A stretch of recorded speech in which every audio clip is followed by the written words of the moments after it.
Satu hal yang tidak disadari oleh para pemuja sekte Fufu Fafa soal finalis pemimpin terkorup dunia versi OCCRP bahwa halo para manusia, kembali lagi di channel Dua Kaki. Welcome back to with me. Apa kabar semuanya? Semoga sehat selalu, mudah rezeki, panjang umur, panjang anu ini dan itu ya guys ya. Seperti biasa guys, kali ini gue pengen ngebahas soal politik karena isu soal Pak Jokowi kemarin yang masuk deretan tokoh orang paling terkorup di dunia 2024 ini masih belum kelar-kelar nih guys ya. Dan beritanya makin simpang siur, ada yang ngaitin dengan Fufu Fafa, ada yang ngaitin dengan anu ini dan itu juga ya guys ya. Langsung aja kita bacain beritanya seperti apa, tapi jangan lupa buat kalian klik dulu tombol like, komen, dan subscribe di bawah ini. 3, 2, 1. Nah, lanjut ke Twitter guys ya. Lucu ya, kini kita kritik Jokowi dibilang sakit hati, marah, dendam. Padahal 98 kita juga kritik Soeharto. Keburukan era Soeharto dulu 11-12 dengan era Jokowi. Malah KKN-nya lebih parah. Boya otak dipakai, tidak cuma dikantongi. Nah, itu guys. Sekarang banyak banget buzzer-buzzer bermunculan ya. Ketika kemarin kasus Pak Jokowi diduga korupsi, banyak sekali orang yang ngehujat Pak Jokowi tapi dibilang anak abah ya guys ya. Banyak sekali orang yang kritik tentang pemerintahan Jokowi tapi dibilang anak abah juga, ataupun ya bagian orang yang sakit hati gitu ya guys ya. Bos kalian bilang OCCRP adalah anak abah atau kaum 16% malah terlihat cerdas. PSI sebut publikasi OCCRP soal Jokowi pemimpin korup sebagai suara barisan sakit hati. Gimana barisan sakit hati itu lembaga survei loh, itu bisa dibilang ya guys ya. Kenapa dibilang bagian sakit hati? Sakit hatinya di mana? Dia nggak ada kepentingan apa-apa gitu ya guys ya. Lanjut, Mulyono aja udah masuk toko terkorup versi OCCRP. Terus sekarang Fufu Fafa udah mulai kampanye pakai uang rakyat untuk 2029.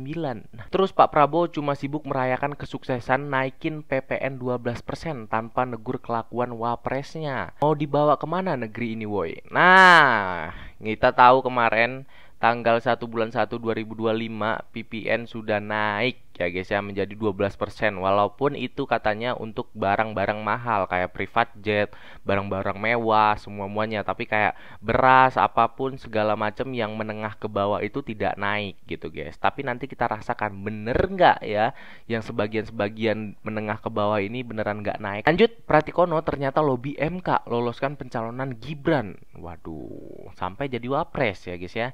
Ini tindak pidana. Investigasi majalah Tempo menggambarkan peran Pratikono sebagai arsitek strategi politik selama masa kepresidenan Jokowi tanggal Desember 2016-2024 ini guys ya. Di sini ada apa nih guys? Baru terungkap Pratikono ternyata lobby MK loloskan pencalonan Gibran. Bisa jadi menurut gua, karena ya kalau di kubu Pak Jokowi kemarin ataupun orang-orang Pak Jokowi bagaimanapun dan caranya seperti apa, pokoknya harus Gibran menjadi calon wapres kemarin ya guys ya. Lanjut, sederhana dan merakyat hanyalah kedok pencitraan Jokowi untuk memperkaya diri dan keluarganya. Semoga Pak Prabowo segera membentuk tim agar mengusut utang negara yang diciptakannya. Nah, before after. Kembang api untuk merayakan kenaikan pajak 12% sudah dinyalakan. Sialnya Pak Prabowo memberikan bantuan 30 juta dolar pada asing, sementara rakyatnya sendiri dia siksa dengan kenaikan pajak. Waduh, apa kau sekarang sudah menjadi antek-antek asing Pak Prabowo? Ini nanya ya guys ya, bukan kritik, ini nanya nih guys. Ya PPN 12% menurut gua nggak tahu ya, gue juga jujur banget nih, gue belum merasakan kenaikannya. Mungkin gue belum bayar pajak kali ya. Mungkin nanti pas gue udah bayar pajak tuh mungkin ketahuan tuh terasanya, wah ternyata naik ya, ternyata mahal banget gitu. Untuk sekarang masih fine-fine aja nih gue nih guys ya. Soalnya yang diberitakan kemarin untuk kenaikan pajak itu untuk barang-barang mewah gitu guys. Lanjut, ayo dong buzzer, kalian terima Jokowi dikatain begini, pasti marah kan, pasti nangis kan kalian. Ayo bela sampai mati. Ini apa nih guys? Gue belum lihat nih. Masa Jokowi dijagain aguan, ini pasti hoax nih. Gua sebagai Jokowi sejati nggak percaya. Investor IKN itu banyak banget, bejibun sampai luar negeri itu juga masuk ke situ. Nggak mungkin kita dibohongin Pak Jokowi. Ayo buzzer nih, kita bela Pak Jokowi sampai mati ya. Ayo dong bela, kalau berani. Kalau berani. Nanti kita lihat aja ya guys ya, buzzer-buzzer Pak Jokowi pasti bakal masuk di media sosial ya kan, banyak banget yang bikin ribut di komen-komen media sosial kita ya guys ya, terutama di TikTok, Twitter, itu banyak banget itu, yakin gua. Lanjut, Tempo marah besar, proposal kerjasama ditolak pemerintah Jokowi, lalu dibuatlah polling pemimpin paling korup, hasilnya diserahkan ke OCC RP. Setelah hasilnya dirilis OCC RP, selanjutnya digoreng media mainstream Indonesia.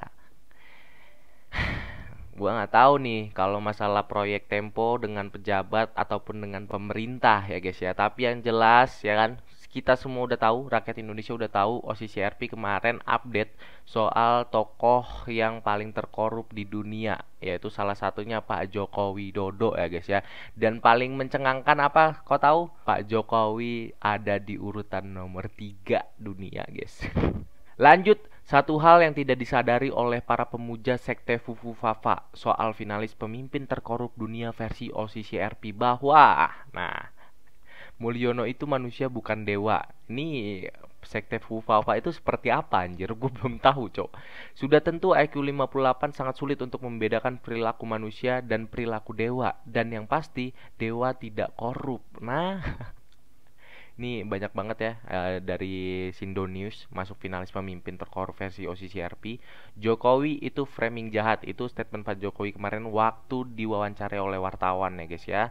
Dan ini ada beberapa penjelasannya. Kalau ini framing jahat nggak ya? Nah, yang jahat itu setahu gua itu nggak memperlihatkan kejahatannya gitu guys di depan publik. Jadi silent, itu silent. Baik teman-teman, sekaligus itu menutup video kali ini. Terima kasih buat kalian yang sudah nonton. Gua Dua Kaki undur diri. Sampai jumpa nanti.